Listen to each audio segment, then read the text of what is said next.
Mr. Beacon podcast is sponsored by Wiliot, scaling IoT with battery-free Bluetooth.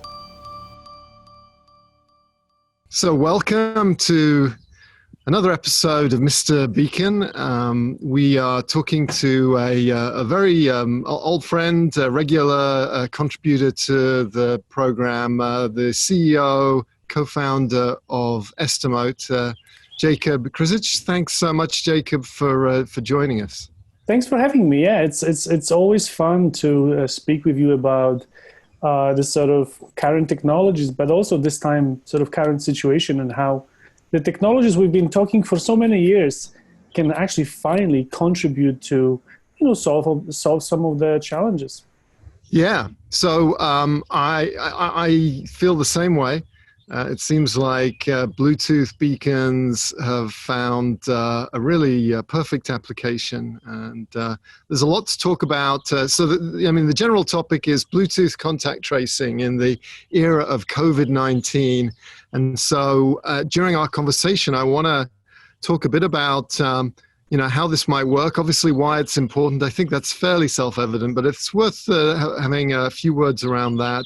Then talking about some of the alternative approaches using Bluetooth technology and not using Bluetooth technology. And then I think there's a whole bunch of fascinating issues around privacy and ethics and just some look at what's out there and some prognostication. So hopefully this will be useful to people. But before we get into that, how are you? It looks like you're at home. So you're in Poland. Is it Krakow or? Yeah, I'm in Krakow, working from home for the last 5 weeks.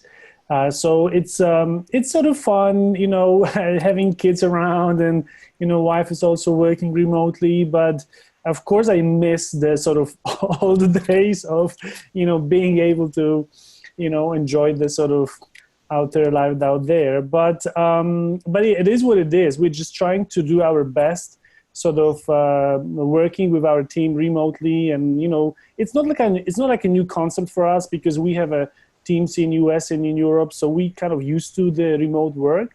But of course, as a hardware company, as a company that is also designing products, it's a little bit more tricky because now it's kind of the access to our laboratory and R&D is kind of limited. And where do you manufacture these days?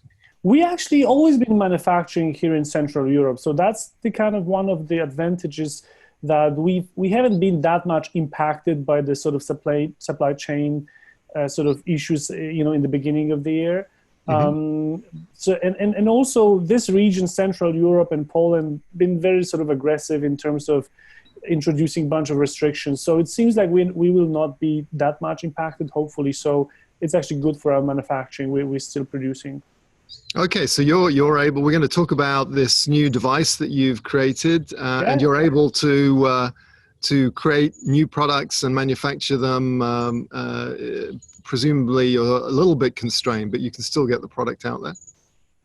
Absolutely. So as you know, because we've covered that, I think in the last episode where we've been sort of demonstrating a continuous evolution in terms of the proximity and location technology. So as you remember, Estimote has started, more than 7 years ago around the iBeacon, and, we've designed those sort of iconic, devices that developers sort of been using for different use cases. And gradually we've been adding new capabilities and new features as the IoT market has been developing. So, it was, I think, last year we talked about LTE beacon. So it was a beacon which has all the Bluetooth function and transmitting and scanning and all of that. But in addition, we have added a cellular module, so that beacon could also talk directly to the cloud using some of the new low power, low data technologies such as narrowband or LTE-M. And as you remember, in addition to adding those radios, we made the beacon entirely programmable, which means that using JavaScript, you can turn on, turn off all the radios, and you can build your own logic, because configuring beacon, it wasn't practical anymore. We wanted to give developers sort of a way to program it, but without the need to be magician of the embedded engineering. So, almost anyone in JavaScript can sort of play around. And more or less same time, we started to deploy in US, mostly in hotels and also construction sites and hospitals, panic buttons. So these were exactly same product, but slightly different form factor, with like a little button that you could push. And once that button was pressed, the beacon would scan using Bluetooth for ordinary Bluetooth beacons deployed in a hotel, and then would report through the cellular network which room, which floor you are. So it was like a safety wearable, safety sort of device for employees, for sort of, we call them lonely workers, right? Which are typically at risk. And in the beginning of this year, when we sort of started to see from our Chinese partners who are providing us with some of the components, we've seen some of the challenges. Like, we pretty quickly understood that this might sort of escalate globally, and we COVID challenge. Exactly, and we have quickly repurposed that device. So maybe I can share my screen. Let's see if this is going to work. Can you actually see the screen? Yeah, absolutely. Okay, perfect. So this is what we've created. So we have used exactly same hardware, right? It's a sort of programmable beacon with LTE, and we have just repurposed it. We just created a new function, new sort of snippet of the code. So we turn it into a wearable. So it's a wearable that is transmitting and also scanning for other devices. And if we detect that they're close to each other, we can, number one, turn on the light just to kind of, show like a red color that you're too close. There's also like a little buzzer, so it's gonna like, start beeping, and I'm gonna show you the demo. That is great, because I don't know about you, but you go shopping, and some people are very respectful of the distance, and other people are not. And I think, they're not malicious, maybe. It's, but just these, I think we've seen from a user experience point of view, sound and light, that can be, it's actually easier than saying, hey, would you mind? The user experience of sound and voice and the visuals, it's definitely sort of important. So basically, this is the function we did. But what's most important is that these devices, they encrypt the data and they store in the memory who were the other devices, who were the other people that you were in the close contact and for how long. Yes. And these data are transmitted to the sort of secure database, but they are anonymized, right? So this is extremely important for the employees that will be using this system, that we can only statistically show that, this is how many people are protected with the wearable technology. This is how many people are keeping the social distance, but there are still some people, they do not keep the social distance. So we can push a button and they can remind them that they must keep the social distance, because there is no vaccine, there's no other way to keep this thing under control, right? And as I said, we also keep the measurements, which teams have been interacting, but it's anonymized. So some employers sort of cannot reveal, cannot show and consume that data, unless people and employees are reporting that something's going terribly wrong. So since there is a programmable button, they can push this button in order to indicate that maybe they have symptoms, maybe they need help, maybe there is something wrong going on. And real time over the cellular network, we are informing the risk manager who is using the dashboard that these are the team members that need assistance, or they might have symptoms, might be infected, or maybe they tested positive, right? And that's the only moment we will disclose who are the employees or individuals that were in close contact with that person for the last 2 weeks, who potentially the risk manager should, push a button and send a notification to them that they maybe should stay home, or maybe they shouldn't access some of the restricted areas. So this tool is from one hand something to simplify the contact tracing within the enterprise, within the company, but also to sort of keep motivating people to keep the distance and sort of watch if they comply to these regulations. So that's something we really quickly put together on top of our programmable stack. And we believe that this potentially could help some of the companies to sort of restart after the lockdown, and maybe in a gradual way sort of protect their team members, and the same time not to risk that there could be another outbreak within their company. So this was specifically designed for workplace. So it's not like a consumer device at this point. We are targeting initially, food production company, drug production company, logistics, all the companies that they must keep going when we are, working from home and under the lockdowns.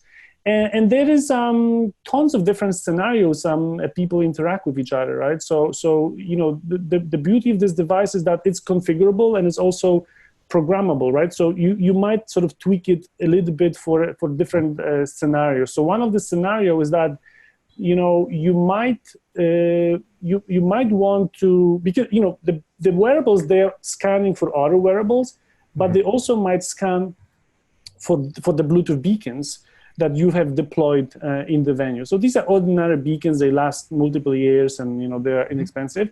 So in that case, the wearable will also store those tokens generated by the beacons, so that if there is someone infected, you can also resolve where that person was, just in case you have to disinfect it or maybe restrict the access. So that is pretty much, the new product. We just sort of launched it, and we've produced the first batches, and we're already actually shipping to globally to different hospitals and warehouses and retailers. So, we really hope that this technology can help them, keep going, despite that there will be some restrictions, Wow, that's fantastic. And congratulations on the very, very rapid pivot. I mean, how long has it taken you so you got the idea from your engagement with folks in China, you saw it. How long did this pivot take? As I said, the platform is fully programmable using JavaScript. So it literally took maybe a few days to repurpose and reuse the existing hardware. We just changed the color to be sort of more visible, and then quickly put together the components such as the dashboard and so on. So it is really powerful. I actually want to show you a demo of this programmable platform, and also the sort of buzzer that is beeping each time. Okay. There's a lot to cover. Let's do that. I do want to get back to ethics and privacy and alternatives. And extremely important, absolutely. But let's have a look at what you got. Yeah, so check this out. So what you can see here, it's a sort of programmable aspect of the platform, right? So I do have two devices. So now I'm showing to the camera. I'm not sure if this is going to be visible. So maybe let me show you again. So I do have two devices. They are designed the way that we envision people will be wearing them, or maybe like as a keychain or something like that. Well, let's get into, you're showing us the programmability, and I suspect there's going to be a lot of people watching this who are not our typical viewers who are kind of conversant or maybe even interested in the depths of the technology. But it is a key point that you can change and customize this. And I was thinking about this versus the alternatives, like the work that Apple and Google are doing. That's an obvious thing. That still uses, at the heart of it, the Bluetooth beacons that your platform is leveraging. But it seems like what you are able to do is to adapt to a different organization's rules, policies, needs in a way that you couldn't really do with a generic platform.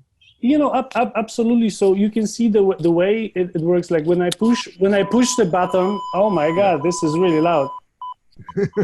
Yeah. So basically, the way it works is that if I push the button and I'm too close to the other device, so I'll just try to make it really far away. Just 1 sec, you will see how it works. Hopefully, you can tune it when you do the editing. So if I move out. Yeah. Beeping less. All right. And if I approach it really close, then it's beeping much faster and it's much more noisy. So basically, this technology is fully programmable. Whether you want to keep beeping or you want to sort of measure the exposure different employees had, maybe you want to send an alert that someone entered the zone that shouldn't be there. Like it's a fully programmable platform that will help companies not only to sort of address number of issues they will encounter during this crisis, but also hopefully, find some use cases after the crisis, because they can always reprogram them into panic buttons or asset tracking locators or anything like that. Yeah, it's clear, we've all been thinking about how we survive this nightmare, but also what happens afterwards and how things are going to be different. And it does seem to me that there's going to be a renewed, heightened focus on asset tracking and supply chains. We have learned how important it is to know where masks and ventilators are. But also just generally, healthcare will get, I think, an abundant focus, and we'll be looking at making it more efficient. So hopefully some of this infrastructure, this knowledge can be repurposed afterwards. And to be frank, I think people are going to accept that this is not a once in a lifetime thing, that we have to be ready for the next one, which, horror of horrors, could be even worse than what we're going through now. Yeah, so, definitely this crisis will inspire a lot of smart people to see how different technologies, sensors and mobile can sort of help us be more productive, be more efficient. We will not only learn that you can actually work from home and you're as productive as in the office, but we can also learn that, if you have less employees available, maybe there are some techniques, there are some processes together with the technology that can continue to make you a productive company and deliver the same amount of goods and the same amount of drugs and food and this and that. So, the current situation we are right now, because this crisis is not over, and it's not probably going to be over for another many weeks or months.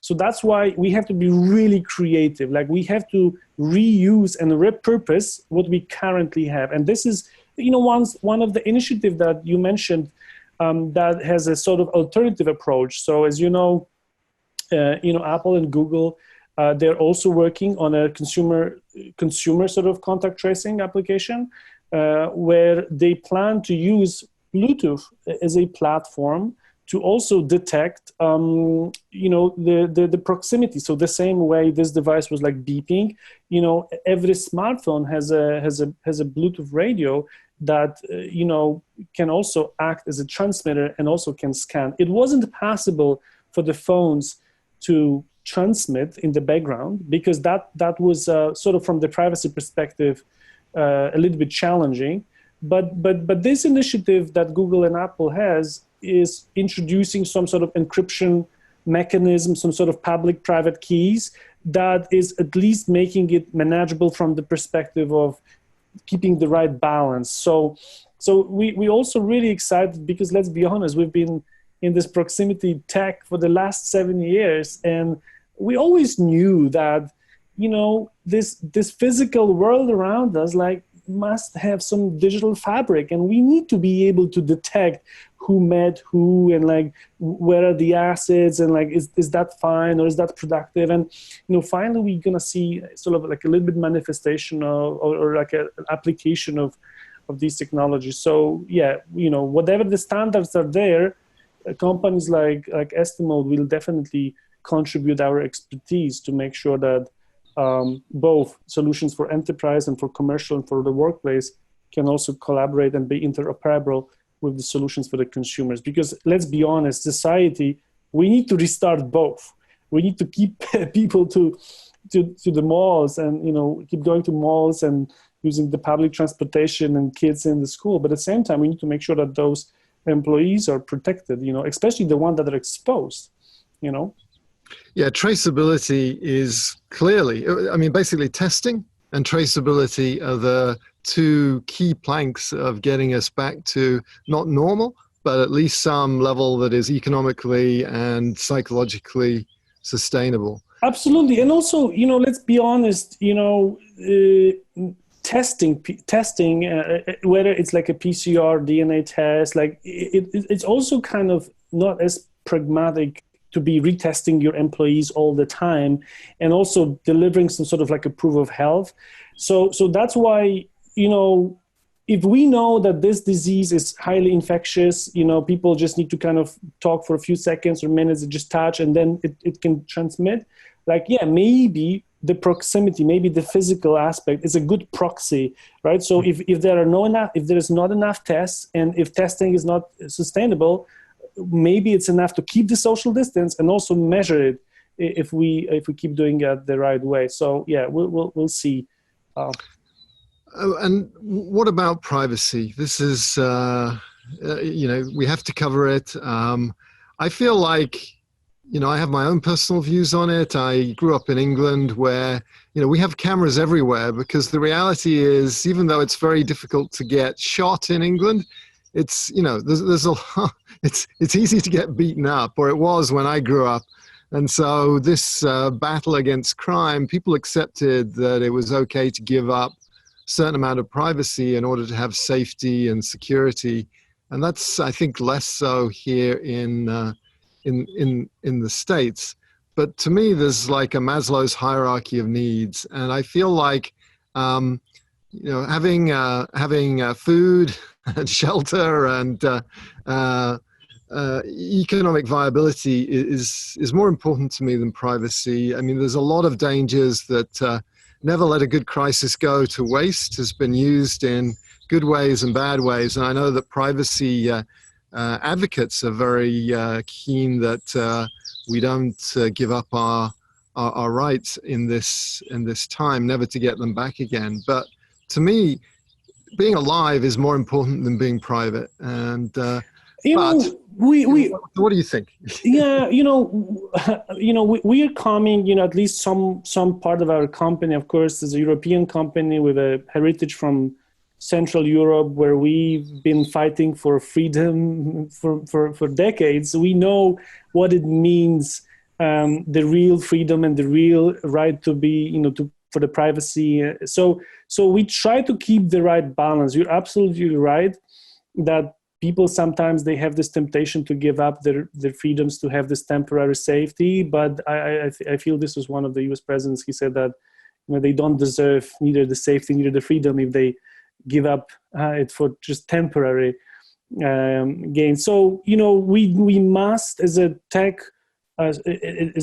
experts, we must build solutions that keep the right balance, right? So if you don't have to know who are the people you ate breakfast yesterday or you met, you shouldn't exploit these data for your for the commercial or profit objective, right? But if you've tested positive and we can save life, if you tell us where you have been and who you met, well, that you should share. And sharing that data should be as simple as like pushing a button, right? So the way we think about that, it should be opt-in. It should be, people should declare. No company should force employees to do that. But at the same time, if the technology can help us, like it should help, right? So again, the beauty about proximity technologies such as Bluetooth or ultra wideband or a bunch of other technologies was that you can always opt out. You can always turn it off. You can always delete the app.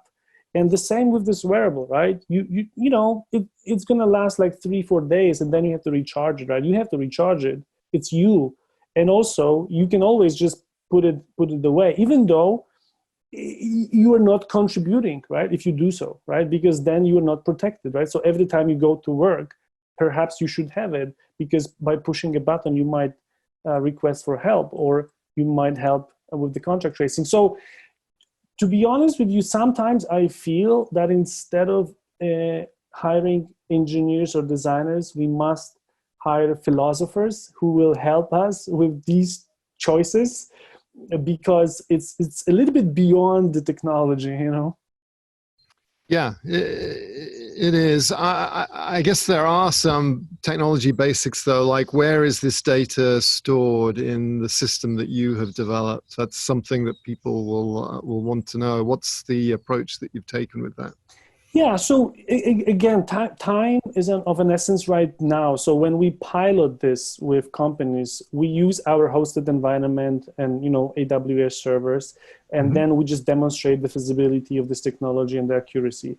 But the moment customers decide to deploy it, we typically, in the containerized environment, deploy it, in their infrastructure. So the data are there, and they sort of maintain it. But again, by default, there is the data are anonymized, and this is how our software is designed. And we have no control either if they're gonna decide to reverse engineer or play with the tag, because everyone can do that. Yeah, well, that seems like a really good balance, a pragmatic balance, and time is of the essence. So we'll have to see if recording out in the garden is a good thing. San Diego is a wonderful place, but we're surrounded by military bases with helicopters, and also the birds have just been going bananas ever since. The birds are fantastic, yeah. So thanks everyone that's listening for putting up with the background noise.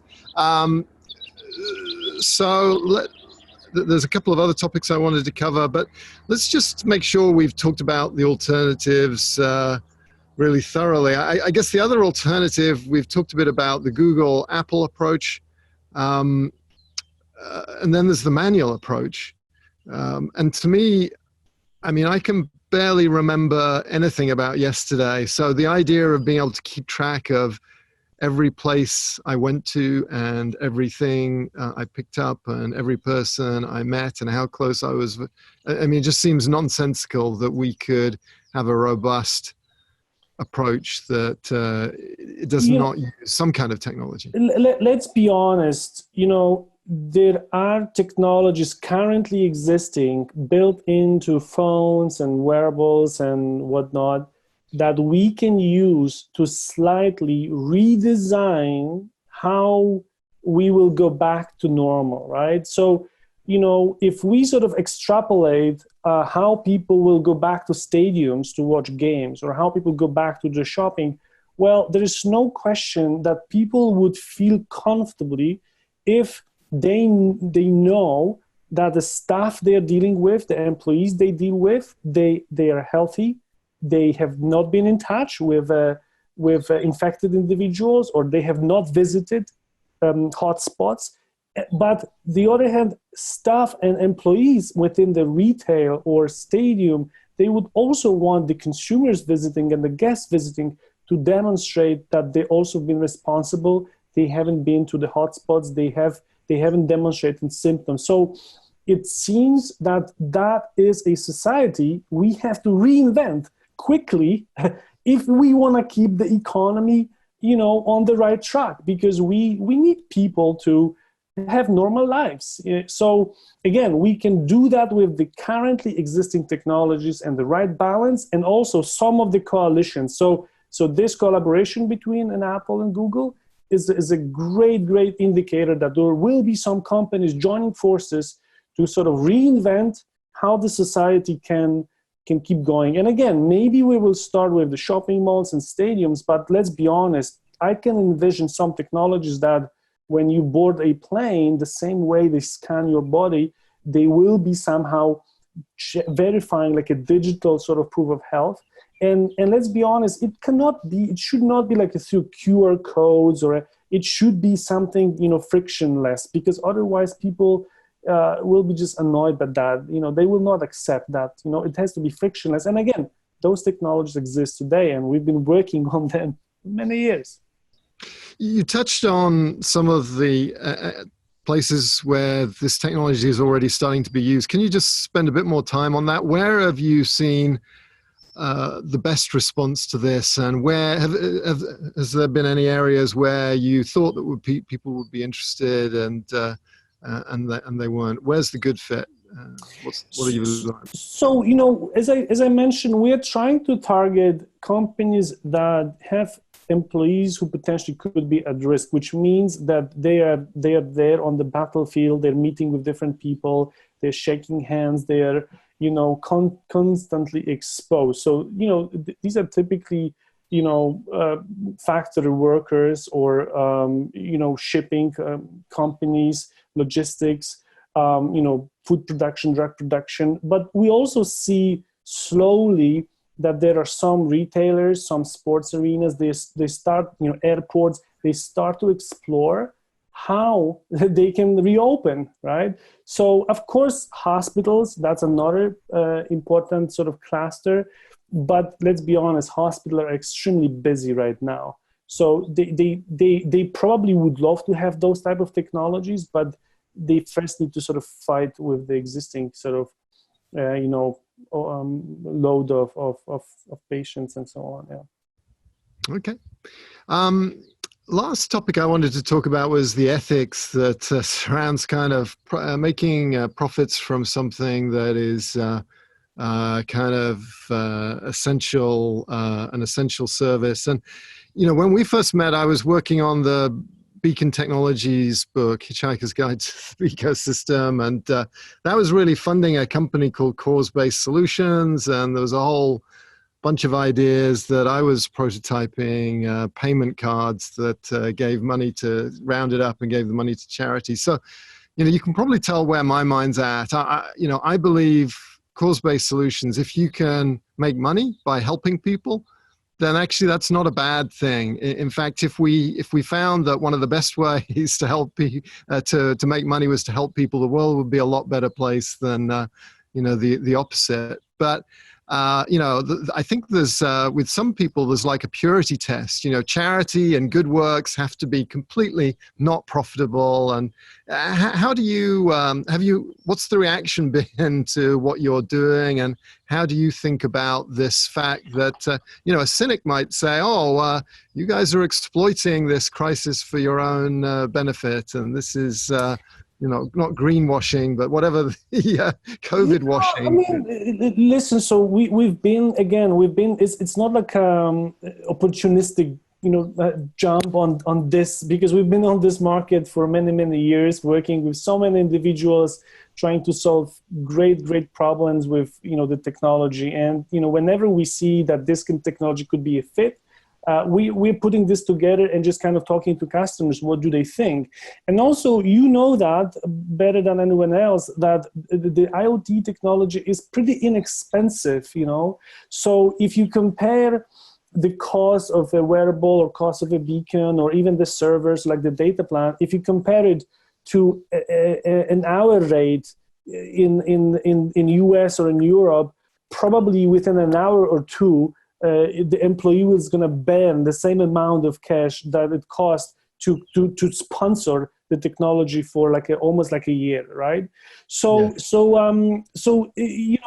I wouldn't sort of be concerned about critics saying that companies will be exploiting. At the end of the day, we need to make the business sustainable, right? So we need to make sure that we can pay to the factories for producing it, and we can pay to all the developers and designers for designing this.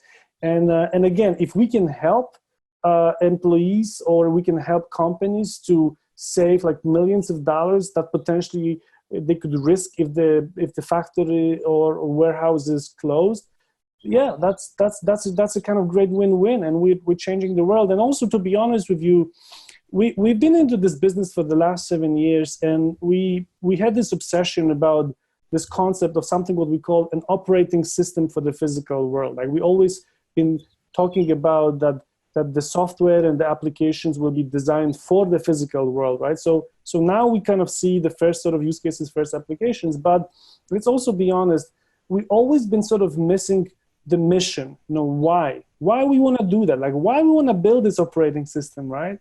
And this sort of crisis is actually showing us pretty well that we can literally change the world. We can literally save lives and help other people to be healthy, to go back to normal. And to be honest with you, that mission, that purpose is worth way more than all the profits that potentially could be extracted from those type of systems. So, that's the kind of conclusion. Yeah, I agree with everything you said there. And to me, it comes back to efficacy and sustainability. So as long as what you are providing works and it helps and it's real, which I believe this is, then we should be doing this, and we should be doing it in a way that is sustainable. And if at the same time we can put infrastructure in place and spread knowledge that helps, progress this broader vision, your operating system for the real world, and we can show real tangible benefits that help real people, then what better way of moving technology forward in a positive direction? And also you also as Williot are part of that sort of trend where we see that the technologies are evolving, they're better, they're faster, they're cheaper, they're lower power. So who knows, maybe some of those technologies that we're sort of showing today together, they might build this sort of platform of the future of, smart workplace or the location intelligence, and they will in general help people, like you said, maybe be prepared for this and other crisis, because like we never know what's going to hit us next, Yeah, no, I think I'm excited by the work that Williot's doing with Estimote. We're testing our tags with your smart beacon and gateway technology, and so this idea of maybe in the future extending this so that we can actually track the things that you touch, the tools that this person picked up, and the products that they may be contaminated is super exciting as well. So we should wrap up, but Jakub, it's always a pleasure. You've got a great mind, and I really love what your company is doing there. So congratulations, well done. Yeah, thank you so much, and also you're doing a fantastic job, connecting with all the smart people in this space and let them share ideas. This is always very inspiring to watch all the episodes and see how different people are leveraging existing technologies and productize it with slightly different ideas. So it's kind of fascinating, and keep doing a great job. Thank you so much for this. Thanks, Jakub. Be safe. All the best to you and your family. Bye. Take care.